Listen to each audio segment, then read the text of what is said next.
All right, welcome to the Aura podcast. Today we got an exciting show for you. We're going to be discussing remote versus in-person work, a little bit about the new iPhone, the Messi effect, and are female bosses better? All right, so this is a CNBC article. All right, Google to crack down on office attendance and ask remote workers to reconsider. I've been hearing actually this a lot. I guess share your thoughts. What do you guys think about remote work? Go ahead. I'd say pros and cons. I think I'm probably from a vintage that started off at 5 days a week, and you work remotely at home in the evenings.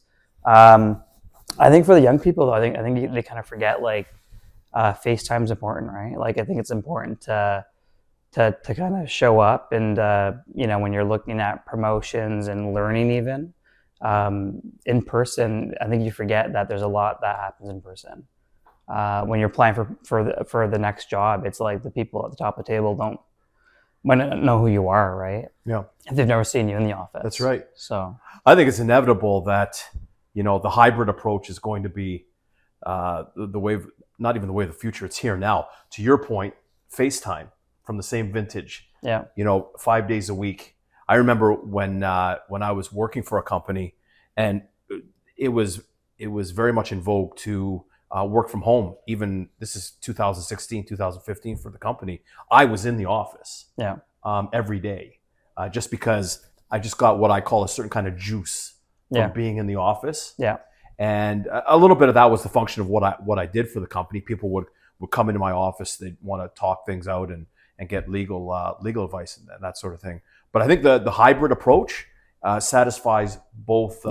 It provides flexibility to workers.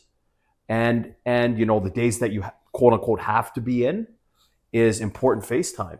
And I think a lot of companies who are using the hybrid approach make quote unquote compulsory days like a Tuesday and Thursday. Right. So everybody should be there unless you have some really extenuating circumstances. And I think that's a nice balance.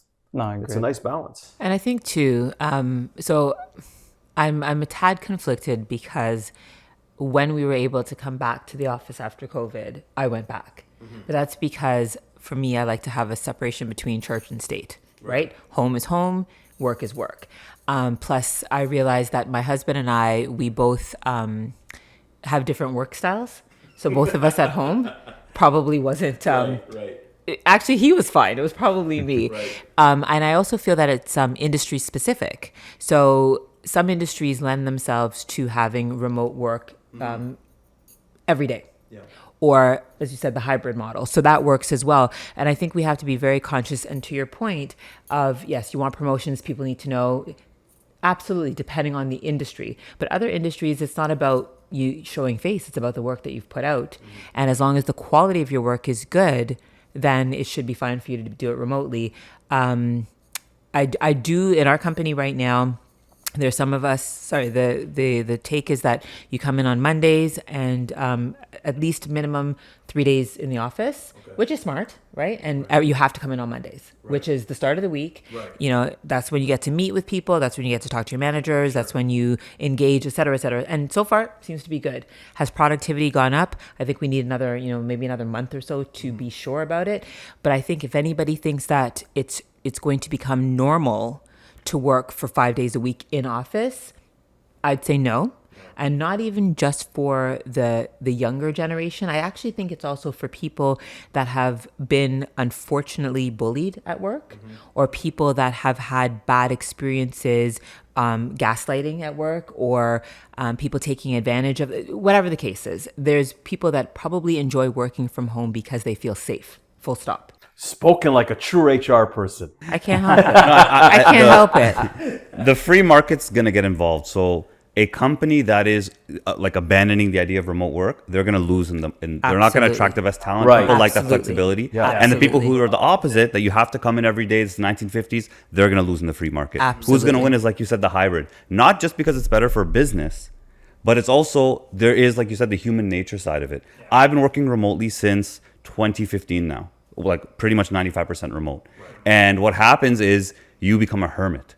Like you can't separate your work from your home life. And what do I fill my time with? Podcasts like this. I just have something going, some sort of audio going. Why? Because my body's craving it. Yes. So I think hybrid is just the inevitable path of all businesses. It allows that flexibility for the people who want to be at home and not. But anyone who has the opportunity to go hybrid, but the companies are not pushing it, and I know there's a lot of companies who offer it as an option. If you're in your career and you want to make a name for yourself, you finally have a chance. Because before, everyone's at the office. Right. Now, you can be one of the few who decides to go in their cold car or take the GO train and go to the office and show face. So finally, you have a competitive advantage. If your company's not pushing it and you have a chance, Right. I would go for it. You know what I mean? Absolutely. Yeah, Absolutely. it's an easy differentiator. Yeah. Yeah. You have somebody who knows your name and your face. Yeah. But then it's okay. So let me just throw one more thing out there with this topic, though, is that don't you also see, and haven't we seen that managers are the ones that are actually pushing for people to come back to the office because they want to micromanage their talent, right? And what happens inevitably is the talent is like, but you were managing me quite well remotely. Right. So all of a sudden now you want me to come into the office to show that you're doing your job. It's not actually about the downlines or the people that are working. It's mostly about the managers wanting to show to the upper echelon that, oh, well, I've got everything under control. And I think there's a little bit of that we tend not to speak about because it means that there is something fundamentally wrong with the way businesses are run. Which I mean, there's there tools is. for that though. So when I work remotely, what did the management start doing? There are apps that will track your, how much you're typing. Absolutely. They'll take random screenshots here and there. Yep. So if you want to have that big brother approach as a Right. business, you can do it. But it's true. Like from my vantage point, I can see. Look, not everyone's built for remote work, and I have people who admit it. Like honestly, once I'm home, I don't work. So I can see why a company that's like, we need to push productivity, we have projects, everything's overdue. This is like a time where I got to get people in the office and unfortunately just make it happen. Now, the one thing that's going to go hopefully to the wayside is water cooler commentary and those kind of things. But overall, remote is here to stay. There's no doubt about it. And what is the biggest gripe? Like, what is the biggest gripe with remote work? I don't even think it's about going to the office. Because if going to the office just meant going downstairs and you're out in the office and it's convenient, it's about, especially in Canada, what is it? You're getting in your car, it's cold, it's bumper to bumper traffic. winter It's like travel. life it's like you lose 2 hours of your day every day, both ways.